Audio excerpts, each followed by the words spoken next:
పేదల ఆరోగ్యాన్ని కాపాడే సంజీవిని లాంటిది ఆరోగ్యశ్రీ పథకం. ఈ గొప్ప పథకాన్ని ఉద్దేశించి ఆ దివంగత మహానేత డాక్టర్ వైఎస్ రాజశేఖర రెడ్డి గారు ఈ ప్రోగ్రామ్ ని లాంచ్ చేస్తూ ఈ ప్రోగ్రామ్ యొక్క ఉద్దేశాన్ని వారి మాటల్లో ఏమని చెప్తారంటే, నాకేదైనా ఒక అనారోగ్యం సమస్య వచ్చి ఏ హాస్పిటల్కి అయితే వెళ్ళి చికిత్స పొందుతానో అదే హాస్పిటల్లో అదే స్థాయిలోని వైద్యం ఆ రాష్ట్రంలోని పేదవాడికి కూడా అందాలనేది మరి ఆ దివంగత నేత డాక్టర్ వైఎస్ రాజశేఖర రెడ్డి గారి ఉద్దేశం.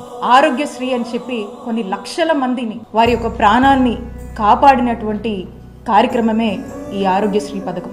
వైఎస్ఆర్ గారు తీసుకొచ్చినటువంటి ఈ కార్యక్రమాన్ని పేదలకు ఎంతో మంచి చేస్తుందనేటువంటి ఒక గొప్ప లక్ష్యం ఉన్నటువంటి ఈ కార్యక్రమంగా దీన్ని మా నాయకుడు జగన్మోహన్ రెడ్డి గారు దీన్ని మరింత స్ట్రెంథెన్ చేస్తూ మరి మేము అధికారంలోకి వచ్చిన దగ్గర నుంచి ఏ విధంగా అడుగులు ముందుకు వేశారో రాష్ట్ర ప్రజలందరికీ కూడా తెలుసు. జగన్మోహన్ రెడ్డి గారు అధికారంలోకి వచ్చే నాటికి 1059 ఉన్నటువంటి ఈ ఆరోగ్యశ్రీ ప్రొసీజర్స్ ఏవైతే ఉన్నాయో వాటిని 3257 ప్రొసీజర్స్ కి పెంచినటువంటి ఘనత జగనన్న ప్రభుత్వానికి దక్కుతుంది. అలాగే నెట్వర్క్ హాస్పిటల్స్ 919 నెట్వర్క్ హాస్పిటల్స్ ఉండేవి మేము అధికారంలోకి వచ్చే నాటికి. మరి వాటిని 2300 హాస్పిటల్స్ గా కూడా విస్తరించడం జరిగింది జగనన్న ప్రభుత్వంలో. అలాగే ఆరోగ్యశ్రీ ఏదైతే 5 లక్షల వరకు వర్తింపు ఉండిందో, 5 లక్షలకే పరిమితం ఉండిందో దాన్ని 25 లక్షల వరకు కూడా పెంచినటువంటి ఘనత జగన్మోహన్ రెడ్డి గారి ప్రభుత్వానికి దక్కుతుంది.